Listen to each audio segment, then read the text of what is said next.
بسم الله الرحمن الرحیم. د دې نه مخکې ویډیو کې موږ د جنرال ایوب خان د دور چې څه واقعیاتونه هغه ویلي نو اوس د جنرال یحیی خان دور دی. دا لنډ دور دی، بس داسې دوه نیم کاله جوړیږي. 1969 کې راغله په مارچ کې چې کله جنرال ایوب خان استعفا ورکړه نو اقتدار جنرال یحیی خان ته حواله کړو او جنرال یحیی خان دغه ټیم د پاکستان د فوج کمانډر ان چیف او هغه ټیم به کمانډر ان چیف دی آرمی چیف ته وي.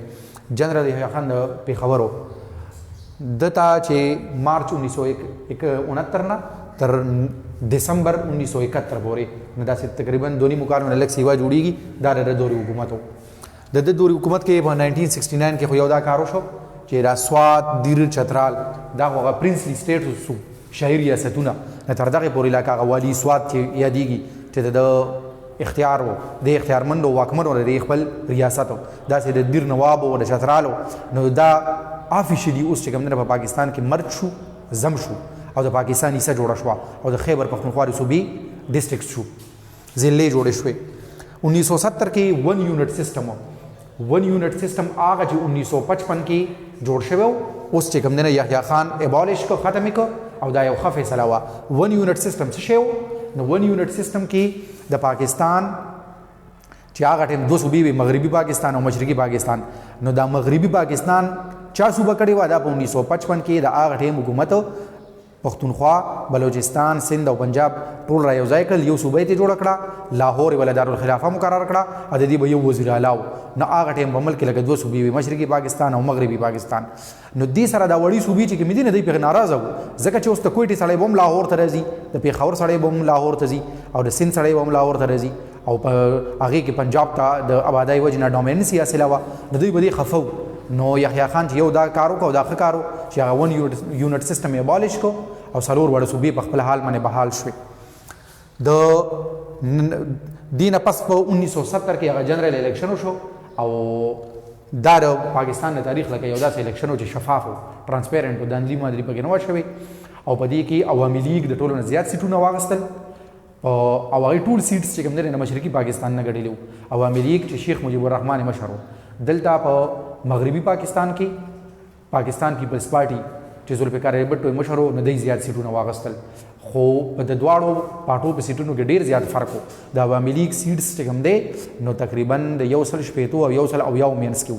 بل طرف ته د پاکستان پیپلز پارټي سیټونه 8 یا 8 یا 10 و. نو خامخا اوس د دې خو چې کوم دی د دې دا مطلب و چې عوامي لیگ الیکشن وګټو. اوس په وزیر اعظم شیخ مجیب الرحمن یا دغه د پارټۍ بل سړی د پاکستان د هغه وخت دغه فوجي حکمران یحیی خان چې کوم حکومت ولګا دی دې ته تیار نشو چې هغه اقتدار ورکي او زړه دې ته چې ذوالفقار علی بټو ته اقتدار په حواله کی. نو د دې وجې نه په مشرقي پاکستان کې د هغې د وجې نه بیا حالات هم خراب شو. دغه وخت کې په 1971 کې دا کار وشو چې یو دوه د انډیا کشمیر چې کوم دی نه د هغې یو دوه علیحدګي پسند چې د انډیا نه ازادي غواړي کوم سپریټسټ چې دي هغه یو جهاز هایجیک کو د کشمیر نه او په لاهور کې کوز کو. دا دی چې جهاز هایجیک کو په لاهور کې کوز کو نو د هغې د وجې نه انډیا بیا د پاکستان باندې پابندي ولګوله چې د مغربي پاکستان نه مشرقي پاکستان ته جهاز ځي دا به انډیا فضایي حدود نه یوز کوي. نو ډیر زیات خلک اوس په دې باندې دا وایي چې دا کشمیري دوه سپیریټسټ چې وو چې جهاز یې هایجیک کړو او دلته په پاکستان کې هغې ته د هیرو درجه میلاو شوې وه. نو ډیر زیات خلک وایي چې دا د انډیا د را کسانو او هغې پې چې کوم دی نه دغه کار وکړو او د دې د وجې نه یې چې کوم دی نه ځان سره یو بانه راوسته او د پاکستان باندې پابندي ولګوله د فضایي حدودو یوز کولو. نو چې پابندي ولګېده نو د مغربي پاکستان او د مشرقي پاکستان په منځ کې بیا به د سریلنکا په لاره باندې یو ډېر لوی روټ و په هغې باندې به جهاز ته او تر دې پورې چې هغه به یو ځای کې چې کوم دی نو فیول اچولو لکه تیلو اچولو له هم کوزېده. نو پاکستان ته په دې باندې نقصان وشو او چې کله جنګ جوړ شو د 1971 نو پاکستان ته بیا خامخا چې کوم دی نقصان و. د دواړو وینګس په منځ کې چې کوم دی نو په اسانه باندې تګ راتګ نه و، ګران تګ راتګ و.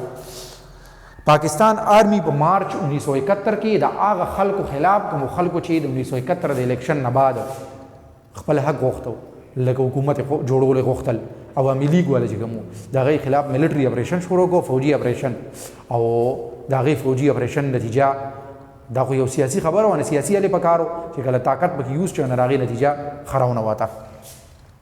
نومبر 1971 کې چې حالات کلا ډیر خراب وو، انډیا په دغه وخت کې د پاکستان د ټوټې کولو ښه کوشش وکړو. هغه خلک چې د پاکستان نه ازادي غوښته هغوی ته پیسه، اسلحه، ټریننګ دا به کلکتې نه ورکول او دلته به راداخلول. خو تر نومبر پورې هغوی انتظار وکړو او نومبر کې بیا چې کوم دی نو مکمل په ایست پاکستان باندې اټیک وکړو. نو اوس د دې جنگ نه د پاکستان او د هندوستان جنگ جوړ شو، یو انټرنیشنل وار ته جوړ شو. په 16 دسمبر 1971 باندې ډاکا کې د پاکستان فوج سرنډر شو، اسلحه یې وغورځوله، جنگ ختم شو او ایست پاکستان بنگلادیش جوړ شو. د پاکستان یو خپله چې کوم دی یو پوره لویه حصه هغه بایله. د دسمبر 20 لکه 4 ورځې د دې نه پس چې جنگ ختم شو، جنرال یحیی خان حکومت واګي چې کوم دی نو د ذوالفقار علی بټو لاس کې ورکړل. هغه ذوالفقار علی بټو چې په دې مغربي پاکستان کې چې اوس هغه پاکستان په دې کې هغه اسیم په پارلیمنت کې زیات سیټونه اغوستي وو، نو هغه ته اقتدار په حواله کړو. هغه مارشل لا ایڈمنسټریټر جوړ شو، بیا صدر جوړ شو او بیا وزیر اعظم. د هغه راتلونکي شپږ کاله دور چې کوم دی دا به انشاءالله په نیکسټ ویډیو کې ډسکس کوو. ډېره مننه.